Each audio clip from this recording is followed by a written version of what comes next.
Tuan rumah cakap apa, bang? Tuan rumah kata kalau nak tangguh saya bulan ni boleh je. Nanti abang cari jalan awak tak payah risau lah. Macam mana Nisa tak risau, bang? Sejak kita datang ke KL ni, hidup kita makin susah, bang, tahu tak? Habis tu awak menyesal ke kahwin dengan saya? Nisa tak menyesal langsung, tapi Nisa risau. Apa yang menyesalkan dengan Nisa, bang? Nisa, dah lah. Awak ni patut berehat tau. Awak ni sekarang ni tengah berpantang ni. Tak payah ingatkan Nisa dah pasal pantang ni. Yang nanggung sakitnya Nisa, bukannya abang. Ya, saya tahu. Memang awak salahkan saya kan. Ni abang dah fikir belum cara nak dapatkan duit ni?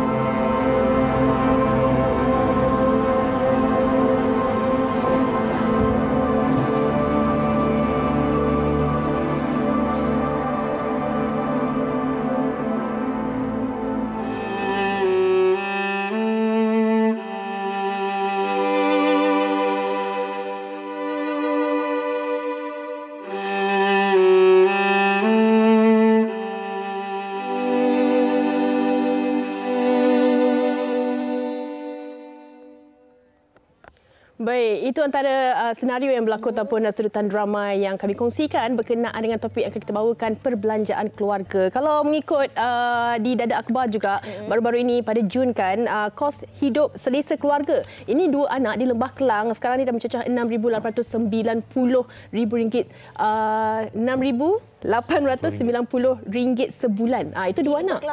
Betul. 2 anak. Jadi ini adalah menunjukkan yang mana kos hari hidup meningkat, purata gaji pun mungkin sekarang ini dah tak seimbang. Ini juga mungkin memberi orang kata kesan juga terhadap perbelanjaan keluarga. Betul. Dan dalam hari ini kita nak bincang dalam konteks ekonomi rumah tangga ni, bagaimana setiap pasangan itu harus membincangkan tentang kemampuan, keperluan dan juga hutang piutang yang ada sesama pasangan. Betul. Ini mungkin perlu dibincangkan sebelum kita mendirikan rumah tangga lagi supaya tidak ada masalah. Sebab kadang-kadang kita beranggapan dan kita berharap bahawa selepas kita mendirikan rumah tangga, keadaan ekonomi menjadi lebih stabil. Namun hakikatnya selepas ijab dan kabul, kehidupan sebenar baru sahaja bermula. Di situlah kita mula mengenal pasangan kita, nak hidup bersama, susah senang dan sebagainya. Ini nak kita bincangkan bersama dengan panelis kita di studio.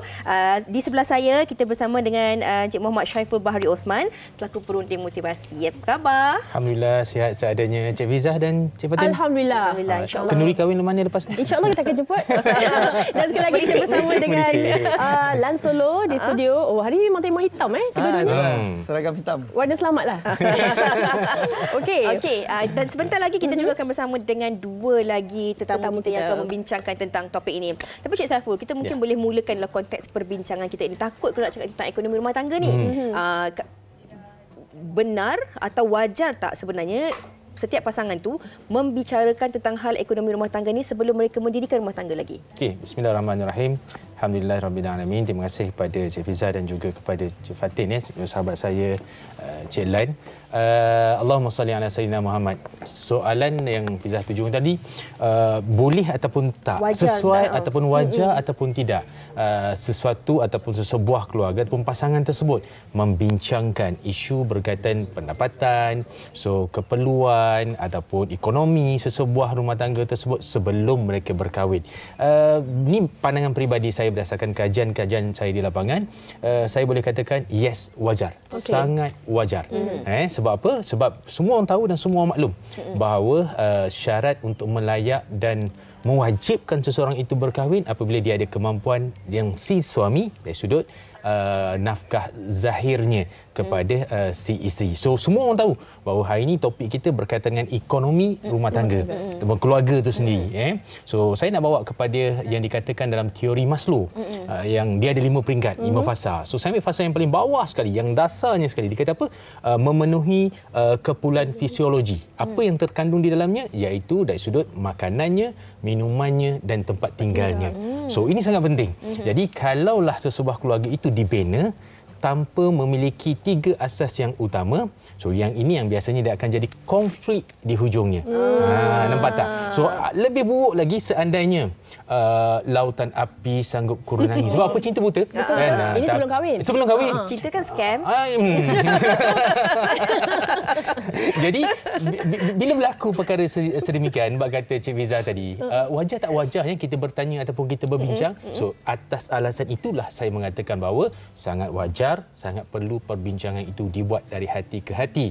So tanpa ada sebarang selindung. Sebab kebanyakannya ada di antaranya berpura-pura.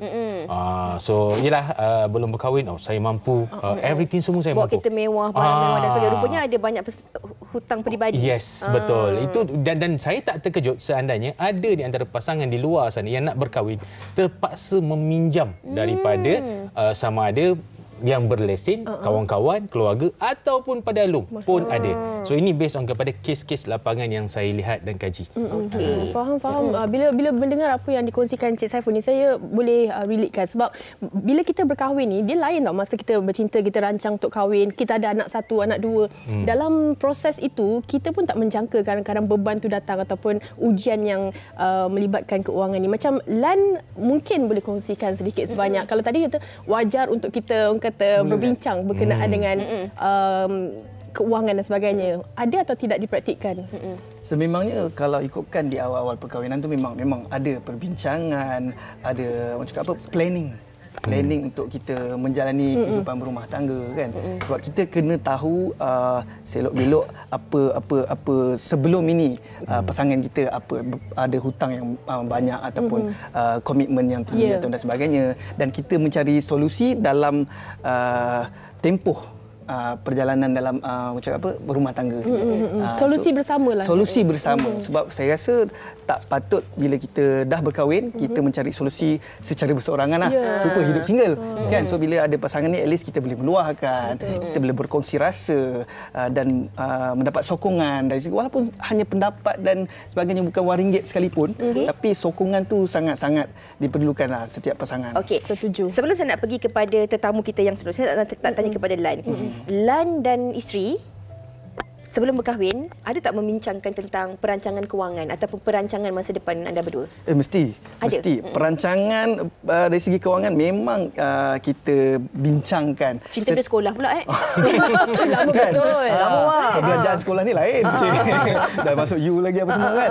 So tapi perbezaan dia adalah bila kita menjalani dalam kehidupan berumah tangga tu banyak liku-liku dia lain. Perbezaan dia tak sama macam tak mustahil perbincangan apa yang kita plan tu ada wujud, tapi rintangan, halangan dia tu sentiasa berubah-ubah mengikut peredaran masa dan ketika itu kan anak seorang macam mana, anak dua macam mana. Sekarang nak berapa orang dah? 4 dah buat masa ni. Alhamdulillah. Buat masa ni tak ada penambahan lagi. Macam ni. Okey, kita juga bersama, kita nak kenalkan dua lagi tetamu kita. Kita bersama dengan Raja Farah dan juga suaminya Iskandar Ismail. Apa khabar kedua-duanya? Alhamdulillah sihat. Okey, kita nak mulakan dengan Raja Farah. Selalunya orang cakap isteri ni menteri keuangan dalam keluarga. Setuju atau tidak? Perkara tu sebenarnya kalau kita tengok sebenarnya, anyway, terima kasih bagi menjemput saya dengan suami. Tapi apa yang kita akan cakap pun basically lebih kepada pengalaman kami sendiri sebagai suami isteri lah. So biasa itu perkara yang berlaku dalam rumah tangga ni. Memang kebiasaannya isteri tu katanya lebih sesuai ataupun lebih pandai nak mengurus keuangan. Tapi dalam perhubungan saya dengan suami, saya masih mentaati dia dan saya serahkan sepenuhnya kepada dia. Sebab yang the breadwinner adalah dia, yang mencari rezeki dan nafkah tu adalah dia. Jadi saya kena bersesuaian dengan apa yang dia boleh earn untuk kita nak uruskan kelangsungan dalam keluarga, dan bila dah ada anak 3 pula lagi kan. So saya tak akan kata no, you have to follow my way, my rule, tak ada. I betul-betul ikut dia 100%. Tapi apa yang Fatih katakan, isteri sebagai menteri keuangan tu betul jugalah kan. Isteri hanya menguruskan, tapi dana daripada suami. Dana daripada keluarga. Jadi mungkin Iskandar boleh kongsikan lah. Mungkin apa perbezaannya kalau kita melihat dari segi konsep peredaran zaman pun juga. Kalau dulu mungkin RM50 barang troli banyak, tapi sekarang susu anak pun harga dah naik. Kan nak beli lampin pakai buang pun harga dah berbeza. Peredaran umur anak pun akan menyebabkan perbelanjaan kita dalam hubungan rumah tangga tu berbeza-beza. Ayam dulu seekor cukup, sekarang kena beli 2 ekor. Bagaimana anda bersama dengan isteri ni merancang kewangan keluarga tu supaya kita sentiasa dapat selesa dengan kehidupan ni? Okey, baik. Jika kita respon kepada kos sara hidup tu, dia memang relatif mengikut tahun dan zaman lah. Tetapi sebelum kita nak bincang pasal kos sara hidup dalam sebuah keluarga tu, benda paling penting kita kena faham duduk perkara dulu dalam kita nak kompromi. Siapa yang who should pay what. Meaning kita nak kena clear dulu. Jadi kalau boleh saya kongsi dalam prinsip surah An-Nisa tu kan, Cik Saiful, ar-rijal Qawwamun 'alan nisa tu very clear lah bahawa wa bima anfaqu min amwalihim. Jadi lelaki tu dia protector, dia guardian, dia pelindung, dia bertanggungjawab ke atas wanita dengan jalan yang mana dia membelanjakan dari hartanya. Jadi dari awal lagi the premise of the discussion adalah bahawa tanggungjawab, beban kos tanggungjawab tu atas suami, atas ketua keluarga. Jadi tanggungjawab ni pula kalau kita list down pula, menjaga maruah isteri, mendidik dia agama, dan makan, pakai, tempat tinggal, kos perawatan, insurans and so on and so forth. Banyak. Jadi kalau tanggungjawab ni, modal di IDO, okey, selamatlah. Tapi modal tanggungjawab ni dia ada harga yang kena dibayar lah. There's a cost that needs to pay. Jadi beban tu atas ketua keluarga dan suami. Jadi macam isteri saya cakap tadi, apa cerita pun kita kena clearkan framework ni dulu. Kita jelas ni dulu, tetapi ini kita bincang paling ideal lah. Saya rasa mana-mana ketua keluarga, suami, saya rasa kepuasan atau nikmat yang paling besar dia boleh dapat adalah apabila dia boleh melunaskan semua kos tanggungjawab tadi. Termasuk keinginan isteri nak shopping macam tu Itu saya ingat. Awal inflation tu. Itu add-on plus one. Saya nak tambah sikit daripada sambungan. Saya suka sangat mukadimah yang sahabat saya berikan tadi. Betul. Surah An-Nisa ayat yang ke-34 kalau tak salah saya. So ayat ni memang sangat disukai oleh wanita-wanita di luar sana. Sebab apa? Nafkah itu adalah tanggungjawab sebagai sang suami kepada si isteri. Itu memang dah digariskan dalam Al-Quran bahawa si suami kena faham dari sudut tempat tinggalnya, makan, minum, pakaian dan sebagainya. Tetapi saya nak bawa pula sambungan yang Allah ceritakan dalam Al-Quran surah At-Talaq ayat yang ke-7. Dalam surah tersebut Allah kata barang siapa di antara seseorang manusia atau si suami yang diuji dengan kesempitan rezeki. Kesempitan rezeki.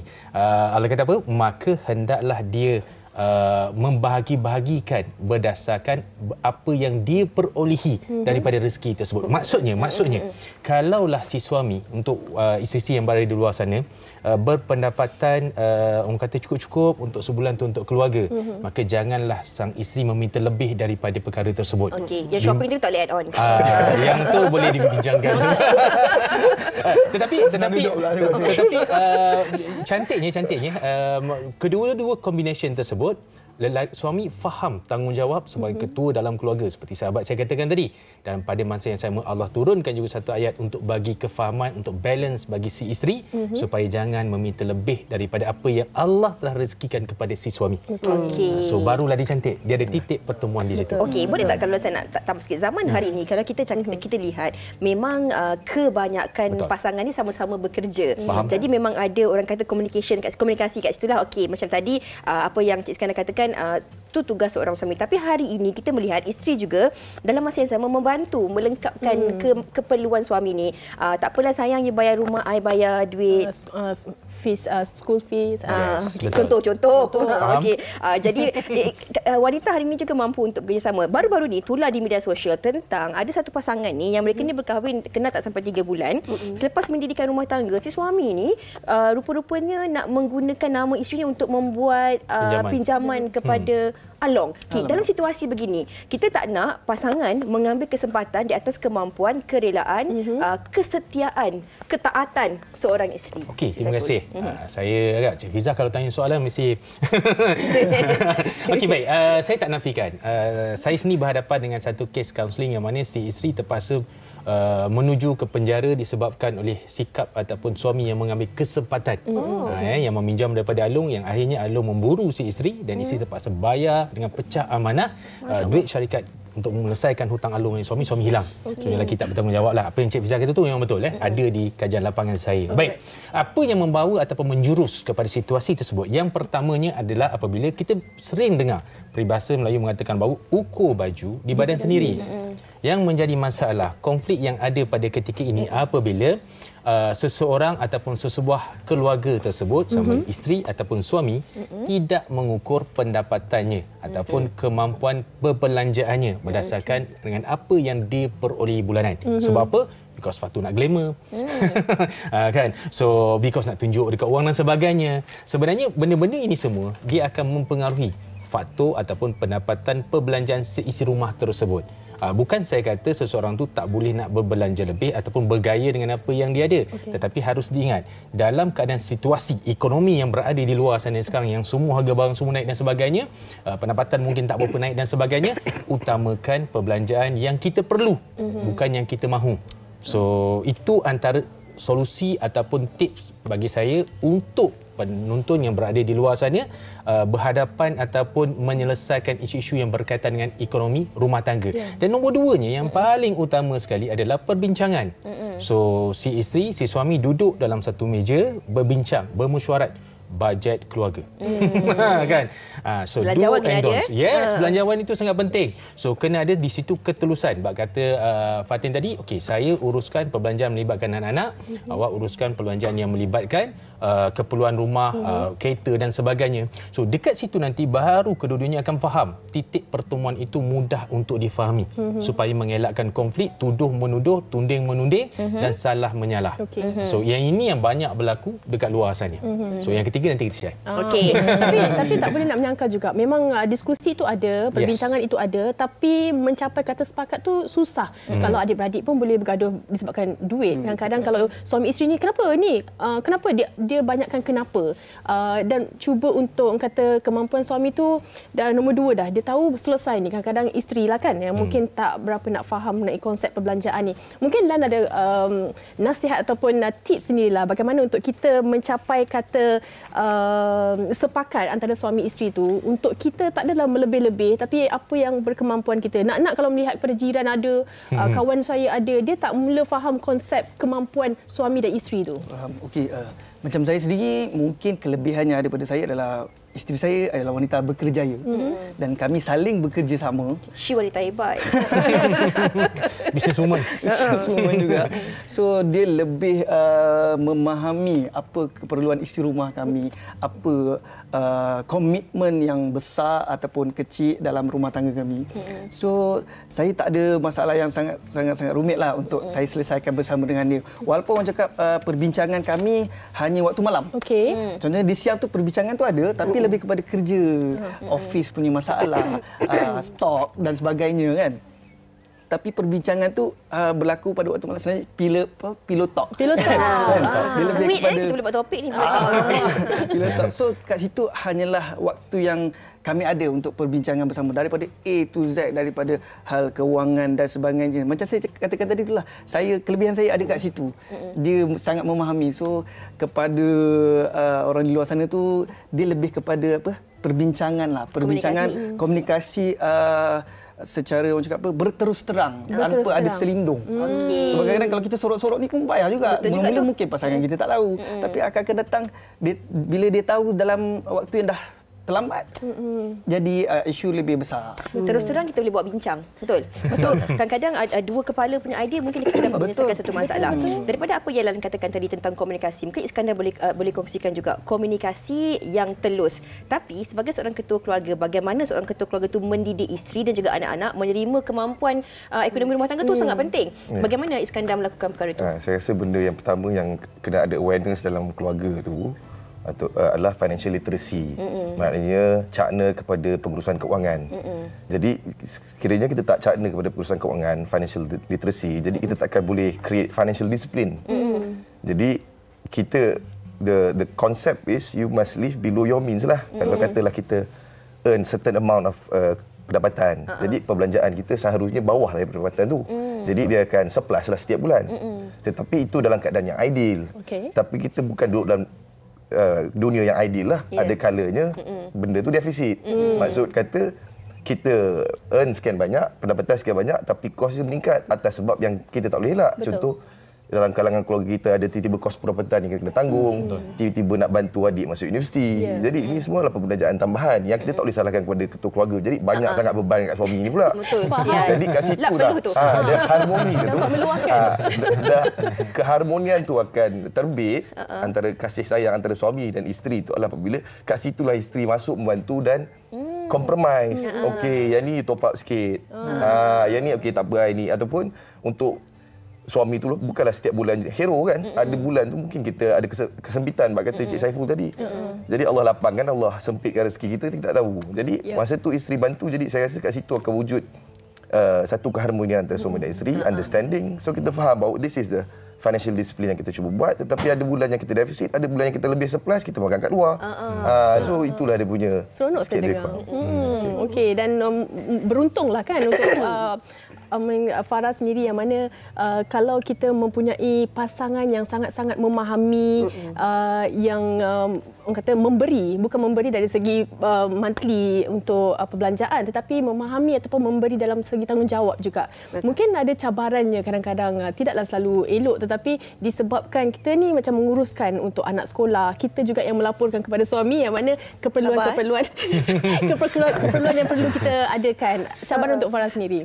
Okey, kalau macam saya sendiri pun sebenarnya macam dari situasi saya pun sendiri memang bekerja juga di atas izin suami, dia juga yang fund saya untuk saya boleh buat bisnes saya sendiri. So in a way itu adalah nafkah daripada dia juga, in a way. So yang bila dia mengizinkan saya untuk keluar bekerja dan sebagainya. Kalau ikut dia nak saya betul-betul jadi orang kata the dream of every man, lah perempuan yang isteri yang boleh duduk di rumah, siasat di rumah, jaga anak sendiri, kan itu dream setiap lelaki lah saya rasa.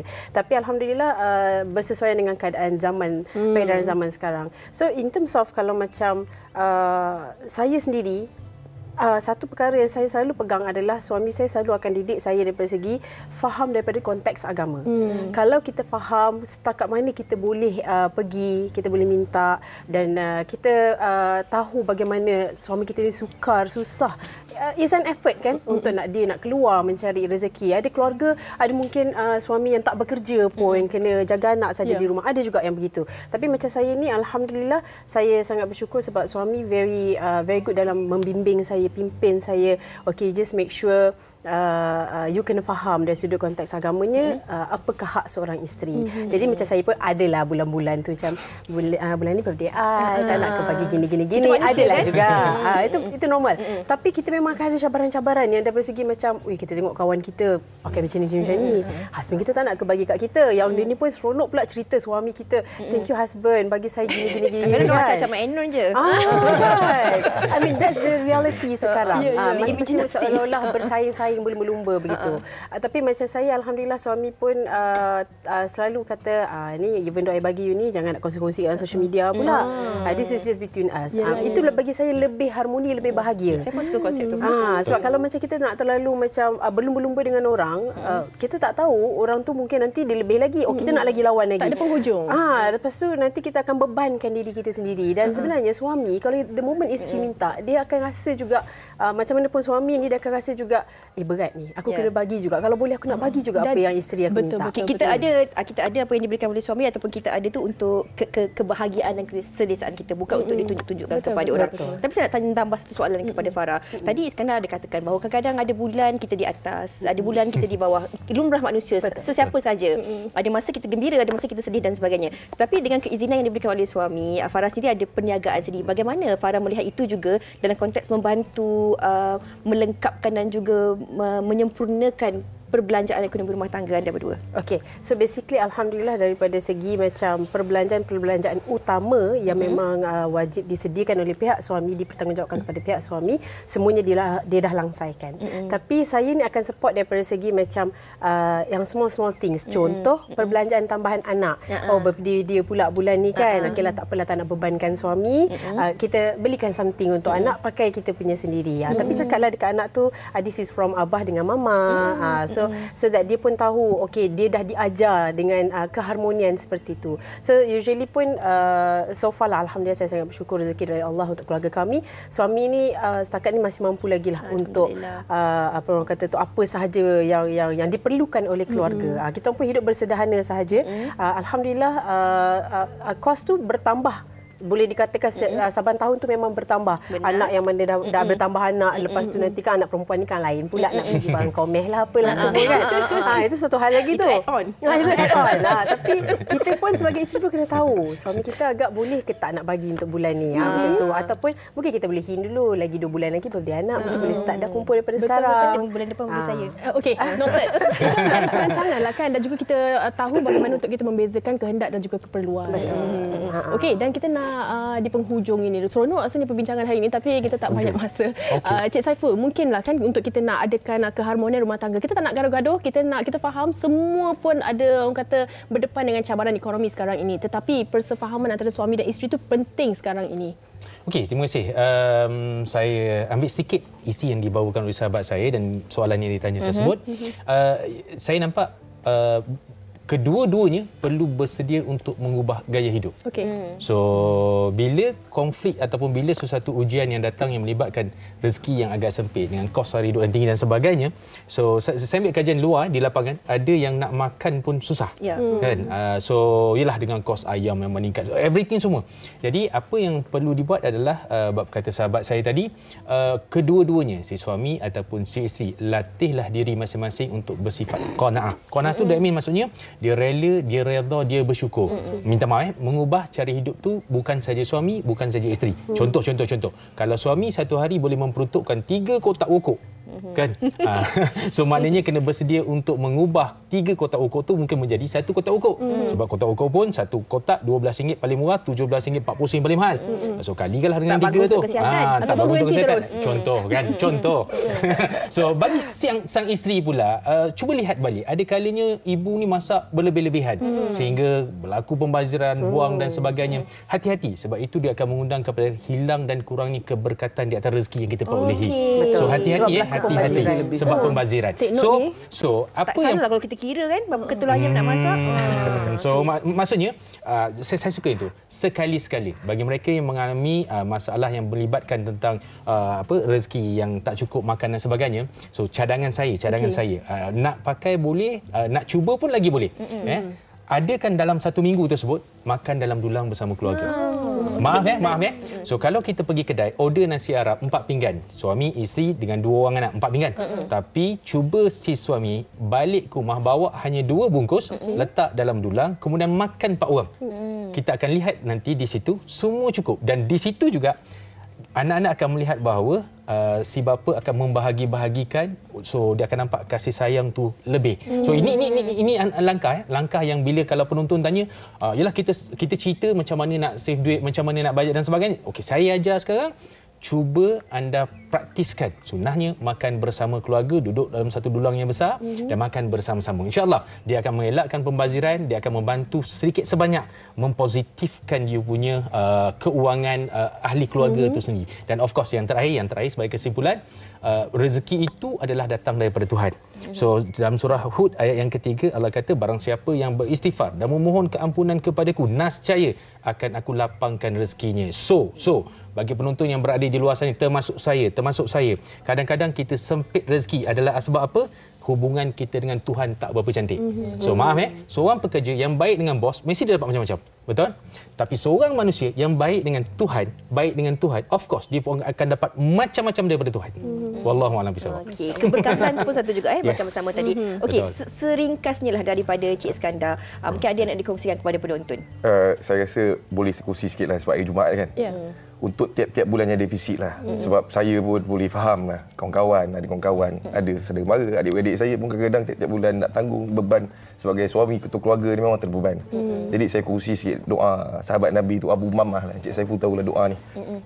A'udzubillahi minasyaitanirrajim. Bismillahirrahmanirrahim. Allahumma inni a'udzubika minal hammi wal hazan wa a'udzubika minal ajzi wal kasal wa a'udzubika minal jubni wal bukhl wa a'udzubika min ghalabatid dain wa qahrir rijal. Saya rasa doa ni insya-Allah yang defisit tu dia surplus. Okey, insya-Allah kita akan potong ni dan apa yang dikasihkan oleh Cik Saiful kita akan kongsikan di TikTok dan juga di Instagram kita. Surah apa tadi tu doa tu? Tu doa sahabat Nabi sahabat Nabi Abu Umammah. Dia duduk kisah dia termenung lah sebab dia kata dia banyak beban hutang. Jadi Rasulullah datang, aku ajarkan kau satu doa yang mana kau bacakan pagi dan petang, nescaya Allah akan selesaikan hutang. InsyaAllah. Semoga dia dapat memberi manfaat kepada penonton-penonton kita. Dan sedikit daripada Lan. Okey, persefahaman paling utama, menghormati antara suami dan isteri dan senang cerita bersama-samalah melayari bahtera hidup ni dengan penuh harmoni lah. InsyaAllah. Saya suka apa yang Cik Saiful, Lan dan Cik sekarang katakan, kita berdoa, mencari keberkatan dan juga komunikasi dan keharmonian itu penting dalam mendapat keredaan dan juga keberkatan dalam hubungan rumah tangga. Mungkin daripada Raja Farah. Ya, dan mungkin ada nasihat untuk peranan isteri seringkasnya, Farah. Okey, saya tak adalah kata nak pandai sangat nak bagi nasihat, tapi macam saya cakapkan tadi, kita balik semula kepada bagaimana, apakah konteks agama. Kita dah diajar pun bagaimana menjadi seorang isteri, apakah tanggungjawab kita, apakah ketaatan kita yang kita patut buat, perintah kita yang kita buat untuk suami dan sebagainya. Asalkan kita jangan bebankan suami kita. Kita bebankan suami kita, rumah tangga kita tak harmoni. Bila suami rasa dia tak akan cakap, suami dia tak akan cakap. So kita kena sentiasa faham suami susah payah dia mencari rezeki. Jadi kalau kita ada urusan-urusan yang kita boleh bantu suami untuk ringankan beban dia untuk diuruskan, kita buat. InsyaAllah mudah-mudahan sentiasa harmoni. Amin, amin, insyaAllah. Saya suka kalau nak orang kata flashback balik zaman kita PKP dulu, semua cakna dengan orang kata perbelanjaan ataupun ujian perbelanjaan rumah tangga ini. InsyaAllah moga-moga dapat manfaat perbincangan kita hari ini berkenaan dengan perbelanjaan keluarga ini. InsyaAllah, sebab cara ataupun ujian kehidupan kita tu berbeza-beza. Tapi bagaimana untuk kita mencari keredaan, keberkatan, itu kita perlu sama-sama berbincang dalam keluarga dan juga pasangan kita. InsyaAllah kita akan mendapat jalan penyelesaiannya. Kita nak berhenti berehat seketika. Selepas ini, ni kita nak cerita tentang ekonomi rumah tangga juga. Apa yang kami kongsikan ini mungkin dapat anda jadikan idea untuk anda buat hidangan seisi keluarga ataupun permulaan untuk anda memulakan perniagaan. Nak tahu apa yang kami nak kongsikan? Teruskan bersama kami. Selepas ini. Terima kasih semuanya.